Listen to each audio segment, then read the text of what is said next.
အားလုံးပဲမင်္ဂလာပါခင်ဗျာ The Greening Guru ကနေပြန်လဲကြိုဆိုလိုက်ပါတယ်ကျွန်တော်ကတော့ဂျုံမဲဖြစ်ပါတယ်ခင်ဗျာဒီနေ့တကယ်ချင်းတို့ကိုပြန်လဲမျှဝေပေးခြင်းတဲ့အဖြစ်ပြက်လေးတစ်ခုကဘန်ကောက်မြို့မှာအလုပ်သွားလုပ်နေတဲ့တကယ်ချင်း6ယောက်သူတို့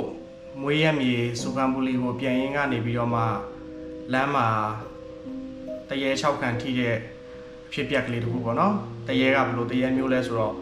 သူ့ရဲ့ခြေထောက်ကြီးကနောက်ပြန်ဖြစ်နေတဲ့တရေပေါ့နော်ဆိုတော့ဒီဇက်လန်လေးကိုမသွားခင်ကျွန်တော်ရဲ့ YouTube channel လေးကိုလည်း like share subscribe လေးလုပ်သွားပေးဖို့မေတ္တာရက်ခံပြစေခင်ဗျာ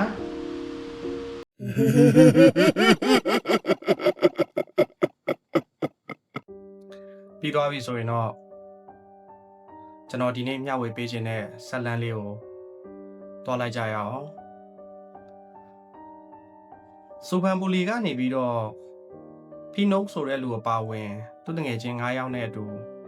သူတို့ကဘန်ကောက်မှာအလုပ်လုပ်နေကြတာတဲ့ဗျသူတို့တငယ်ချင်း6ယောက်လုံးကတနေ့ကျတော့သူတို့နယ်ကန်မြို့လေးဖြစ်တဲ့မွေးရမြေစူဖန်ပူလီကိုပြန်ရဖို့အကြောင်းပါလာတယ်ဗျဘာဖြစ်လို့လဲဆိုတော့စူဖန်ပူလီမြို့မှာတနေ့တစ်ခါကျင်းပလေးရှိတယ်သူတို့ရဲ့ရိုးရာပွဲကိုသူတို့ကိုယ်တိုင်ပါဝင်ဆင်နွှဲရမှာမလို့ပဲတဲ့ဒီအဖြစ်ပြက်ကလေးကကြတော့ဗျဒါကြီးကတကယ်ဖြစ်ခဲ့တာလားတကယ်မဖြစ်ခဲ့ဘူးလားဆိုတာကတော့ဘယ်သူမှလည်းတက်တည်မပြနိုင်ဘူးပေါ့ဗျာဒါပေမဲ့ဖီနိုက်ပြောပြခဲ့တဲ့ပြောပြချက်အရသူတယောက်တည်းတွေ့ကြုံခဲ့ရတာမဟုတ်ပဲနဲ့သူတငယ်ချင်း9ယောက်ပါအပါဝင်တွေ့ခဲ့ရတာဖြစ်တဲ့အတွက်ဆိုတော့ဒါကြီးကမဟုတ်ဘူးလို့လည်းညင်လို့လုံးဝမရနိုင်ဘူးပေါ့ဗျာဆိုတော့ကျွန်တော်ဇက်လန်လေးကိုပဲစပြီးသွားလိုက်ကြတာပေါ့တနေ့ကျတော့သူတို့တငယ်ချင်း6ယောက်လုံးကသူတို့မြို့မှာရှိတဲ့စူဖန်ပူလီမြို့မှာရှိတဲ့ရိုးရာပွဲကိုပါဝင်ဆင်နွှဲကြမယ်ဆိုပြီးတော့ကားလေးတစ်စီးနဲ့အတူတူခီးထွက်လာကြတာပေါ့ဗျာလမ်းခီးမှာလည်းအားလုံးကတော့ပျော်ပျော်ပါးပါးပဲပေါ့တမြေတဲနေတရီတဲတောက်တဲ့တငယ်ချင်းတွေဖြစ်တဲ့အတွက်ကြောင့်ကားပေါ်မှာလည်းဆဆနောက်နောက်နဲ့လမ်းခီးရပျော်စရာရမ်းကောင်းနေကြတာပေါ့ဗျာဒီလိုနဲ့တဖြည်းဖြည်းချင်းကားမောင်းလာလိုက်တာစူဖန်ပူလီမြို့နာရောက်တော့လမ်းခီးကမှောင်စားဖြူလာပြီတဲ့ဗျနေမြို့လေးနဲ့ဆက်သွယ်ထားတဲ့လမ်းတစ်ခုဖြစ်တဲ့အတွက်ကြောင့်ကားလမ်းမှာလည်းလမ်းမီးတိုင်တွေမရှိဘဲနဲ့မီးရောင်ဆိုလို့ကားကနေထွန်းထားတဲ့မီးရောင်မှိန်ပြပြလေးပဲရှိရတယ်ဗျဒါပေမဲ့လည်းသူတို့6ယောက်လုံးကသူတို့မွေးရမြေကိုပြန်ကြတာဖြစ်တဲ့အတွက်ဘယ်နာရောက်ပြီဆိုရင်ဘာရှိလဲဆိုတာအကောင်လုံးကသိနေကြလို့လန်ခီးမှာနှောင့်နေခြင်းတော့လုံးဝမရှိဘူးလေဗျဒီလိုနဲ့စူဖန်ပူလီမြို့နားကိုရောက်တဲ့အခါမှာလမ်းကွေးတစ်ခုကိုရောက်တော့တယ်အဲ့လမ်းကွေးတစ်ခုကိုရောက်တဲ့အခါမှာဖီနိုက်ကသွားပြီးတော့တတိရတယ်တဲ့သူဘန်ကောက်မြို့ကိုမရောက်ခင်စူဖန်ပူလီမှာမြို့တဲ့အချိန်စူဖန်ပူလီမြို့မှာရှိနေတဲ့အချိန်တုန်းကအဲ့ဒီနေရာနားမှာအဲ့လမ်းကွေ့နားမှာစက်ရုံမှာအလုပ်ဆင်းနေတဲ့အမျိုးသမီးတစ်ယောက်ကိုကားတစ်စီးကဝင်တိုက်ပြီးတော့သူ့ရဲ့ခန္ဓာကိုယ်ကြီးကပြောင်းပြန်လှန်ပြီးတော့ဘယ်လိုပြောမလဲခြေထောက်ကအနောက်ကိုရောက်ခန္ဓာကိုယ်ကြီးကအရှိမကြံခဲ့ပြီးတော့ဗောနော်အသက်ဆုံးရှုံးသွားတယ်ဆိုတဲ့အကြောင်းသူ့တငယ်ချင်းတွေကိုရုတ်တရက်ပြောပြလာတယ်တဲ့ဗျသူ့တငယ်ချင်းတွေကလည်းဟာကွာမင်းကလည်းဒီအချိန်ဒီလိုနေရာမျိုးရောက်ခါကျမှမင်းကဒါဒီပြောရလားပေါ့ဆိုပြီးတော့ဖီနိုက်ကိုတော့စူလိုက်သေးတယ်ဒါပေမဲ့ကားလေးကတဖြည်းဖြည်းနဲ့အရှိကိုမောင်းလာတာပေါ့ဗျာအရှိကိုမောင်းလာတဲ့အခါမှာကိုယ်နေရက်ကိုဒေတာဖြစ်တဲ့အတွက်ကြောင့်လမ်းဘယ်နားမှာဘာရှိနေတာလဲဆိုတာသိနေတဲ့အတွက်ကြောင့်သူကလည်းအရှိန်ကိုနည်းနည်းလေးတင်ပြီးတော့ထပ်မောင်းလိုက်တယ်အရှိန်120ကျော်လောက်ဖြစ်တဲ့အချိန်မှာလမ်းမဘေးမှာစပင်ဖားရိုင်းချပြီးတော့မှခြေထောက်ကြီးကနောက်ပြန်ဖြစ်နေတဲ့အမျိုးသမီးတစ်ယောက်ခေါင်းကိုက်ဆိုင်ကြီးနဲ့ကားကိုလှမ်းကြည့်နေတာကိုတွေးလိုက်တယ်ဗျာဆိုတော့သူကလည်းရုတ်တရက်ဘာမှမပြောရတော့ဘဲနဲ့ကားကိုပဲအချိန်မြင့်ပြီးတော့ဆက်မောင်းလာတာပေါ့ဗျာဒါပေမဲ့သူကကားကိုဘလို့ပဲအချိန်မြင့်ပြီးတော့ပဲမောင်းလာအနောက်ကနေဗတ်မှန်ကနေကြည့်လိုက်တဲ့အခါကျလို့ရှိရင်အနောက်မှာအဲ့ဒီအမျိုးသမီးကကက်လျက်ပါလာတာကိုတွေ့တယ်ဗျာဒါနဲ့သူကအချိန်ကိုနည်းနည်းထပ်တင်တယ်150 160လောက်ရောက်တဲ့အချိန်သူဗတ်မှန်ကိုပြန်ကြည့်ပြန်တော့လေအဲ့ဒီအမျိုးသမီးကကားနောက်မှာအေးဆေးပါလာတော့မဲတဲ့ဗျာဆိုတော့အားနေပြီးတော့အချိန်ကားအချိန်ကိုထပ်တင်လိုက်တယ်အချိန်180လောက်ရောက်တဲ့အခါမှာကျတော့ အဲ့ဒီအမျိုးသမီးကလမ်းလျှောက်လိုက်နေတာမဟုတ်တော့ဘဲနဲ့အသေးအတန်ကားကိုမိအောင်ပြေးလိုက်နေတဲ့ပုံစံမျိုးနဲ့ပြေးလိုက်လာတာလေဗျအားနဲ့ तू ကလည်းကြောက်အားလန့်အားနဲ့ပေါ့နော်ကားမောင်းပြီးတော့မှစူပန်ဘူလီမြို့ထဲကိုရောက်သွားတယ်တဲ့ဗျအဲ့လိုရောက်သွားပြီးတော့မှ သူလည်းတငယ်ချင်းတွေကိုတအိမ်ချင်းစီကားလေးနဲ့မောင်းပြီးတော့လိုက်ပို့ပေးတာပေါ့ဗျာအဲ့လိုလိုက်ပို့ပေးပြီးတော့မှအိမ်ပြန်ရောက်တော့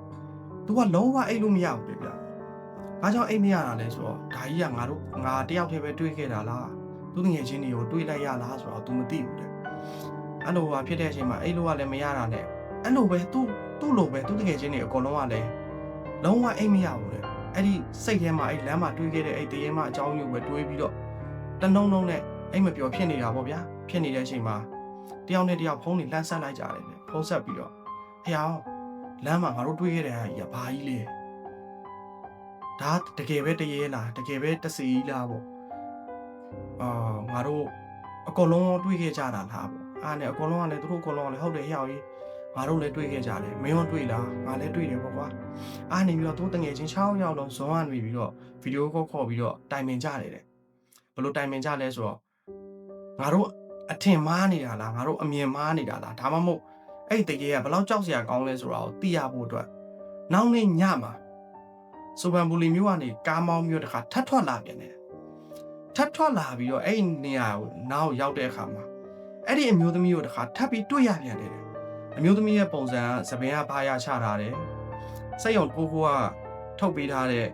ဝတ်စုံပုံစံမျိုးဝတ်ထားတယ်ဗျဝတ်ထားပြီးတော့မှလုံးဝထူးဆန်းတာသူ့ရဲ့ခြေထောက်ကြီးက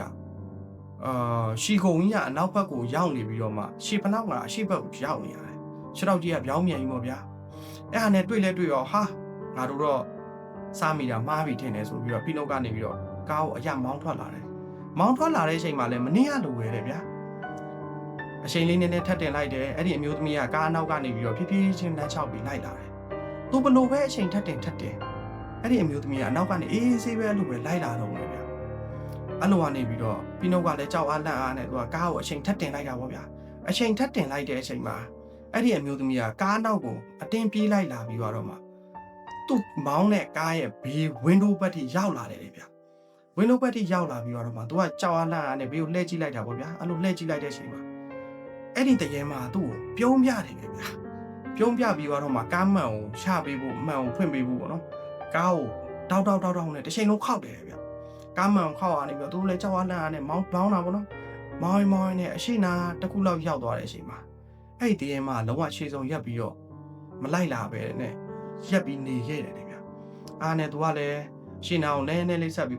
ဆက်မောင်းသွားတဲ့အချိန်မှာဖုံးကြောင်းမဟုတ်ဘူးတစ်ခုတွေ့တယ်အားနဲ့ဖုံးကြောင်းမဟုတ်ဘူးတစ်ခုတွေ့တော့ငါတို့အကောင်လုံးဖုံးကြောင်းနဲ့ဝင်ပြီးတော့အကူညီဝင်တောင်းကြမယ်ဆိုပြီးဖုံးကြောင်းနဲ့ကားမောင်းပြီးဝင်သွားတယ်ကားမောင်းပြီးဝင်သွားတဲ့အခါကျတော့အကောင်လုံးကလည်းကြောက်အားလန့်အားနဲ့ပေါ့ဗျာဖုံးကြောင်းတော့အရပြေးတက်ပြီးတော့အဲ့ဒီမှာအဲ့ဒီကျောင်းမှာရှိတဲ့ကျောင်းနိုင်ဆရာတော်ကျွန်တော်တို့ဒီလိုတွေကြုံတွေ့ခဲ့ရပါတယ်ဆိုပြီးတော့ဖုံရှောက်တင်ကြတာပေါ့နော်ကျွန်တော်မနေ့ကတော့ဒီလိုမျိုးတွေ့ခဲ့လို့ပေါ့အဲ့ဒါဟုတ်မဟုတ်တကယ်ရှိမရှိဆိုတာကျွန်တော်တို့သိရဖို့အတွက်ကိုဒီနေ့ထပ်ပြီးတော့လက်ထပ်ကြည့်တာပေါ့အဲ့အချိန်မှာဖုန်းကြီးကသူတို့စူတယ်တဲ့ဗျဘယ်လိုစူလဲဆိုတော့တခါတော့နောက်တစ်ခေါက်ဒီလိုမျိုးထပ်လုပ်မယ်ဆိုရင်တော့ဖုံနဲ့ကယ်လို့ရမှာမဟုတ်တော့ဘူးเนาะဆိုပြီးတော့စူပူချိန်မောင်းနေတယ်အဲ့ဒါနဲ့ပြီးတော့မှသူတို့အကုန်လုံးသူတို့ဖုန်းကြီးတွေလှုပ်ထားရှိတဲ့အတိုင်းပရိတ်ရေတွေပါတွေနဲ့ပတ်ဖြန်းပြီးတော့မှဖြစ်တယ်ပေါ့နော်သူတို့ပြန်လွှတ်လိုက်တယ်ဆိုတော့သူတို့အဲ့လိုမျိုးပြန်လွှတ်လိုက်ပြီးတဲ့အချိန်မှာသူတို့ကစူပန်ဘူလီမျိုးကိုပြန်လာတဲ့အချိန်မှာကျတော့ဒီသေးရမကိုလည်းလမ်းမှာလုံးဝထပ်ပြီးမတွေ့ရတော့ဘူးနော်ဒီလိုနဲ့ပဲသူတို့တငယ်ချင်း6ယောက်လုံးစူပန်ဘူလီကိုဘေကင်ခင်းနဲ့ပြန်ရောက်သွားကြတော့ဗောဗျာဖိနုတ်လည်းပြောတယ်ဗျသူတို့တငယ်ချင်း6ယောက်လုံးနောက်ဆိုရင်ဒီလိုမျိုးတွေထပ်ပြီးတော့မဆန်းသက်ကြဖို့နဲ့သူတို့မဆန်းသက်တဲ့နာကိုသွားပြီးဆန်းသက်တယ်ဆိုပြီးတော့သူတို့ကြုံတွေ့ခဲ့ရတဲ့ထိတ်လန့်စရာဖြစ်ပျက်လေးကိုပြန်ပြောပြတာပေါ့ဗျာဆိုတော့ကျွန်တော်တငယ်ချင်းတွေထဲမှာကောဒီလိုမျိုးအဖြစ်ပျက်တွေနဲ့ကိုယ်တိုင်ကြုံတွေ့ခဲ့ရတဲ့လူတွေရှိလားဗျတကယ်လို့ရှိတယ်ဆိုရင်လည်းကျွန်တော်ဗီဒီယိုရဲ့ comment မှာလာပြီးတော့တစ်ချက်တော့ကြုံတွေ့ခဲ့ရတဲ့အဖြစ်ပျက်လေးကိုဝင်ရောက်ရေးသားဆွေးနွေးသွားလို့ရပါတယ်ခင်ဗျာဆိုတော့ဒီနေ့ကျွန်တော်ပြန်လည်မျှဝေပေးတဲ့ ဖြစ်ပျက်တွေကတကယ်ဖြစ်နိုင်ရဲ့လားမဖြစ်နိုင်ဘူးလားဆိုတာကတော့ကျွန်တော်လည်းတက်တိတ်မပြနိုင်တဲ့အတွက်အတိအကျတော့ပြောလို့မရဘူးပေါ့နော်တကယ်ချင်းတို့ကိုယ်တိုင်ပဲစဉ်းစားဆုံးဖြတ်ပြီးတော့မှဖြစ်နိုင်ရင်လည်းဖြစ်နိုင်တယ်မဖြစ်နိုင်ရင်လည်းမဖြစ်နိုင်ဘူးဆိုတဲ့အကြောင်းကျွန်တော်ဗီဒီယိုရဲ့အောက်မှာ comment ဝင်ရေးသွားလို့ရပါတယ်ခင်ဗျာအားလုံးကိုကျေးဇူးတင်ပါတယ်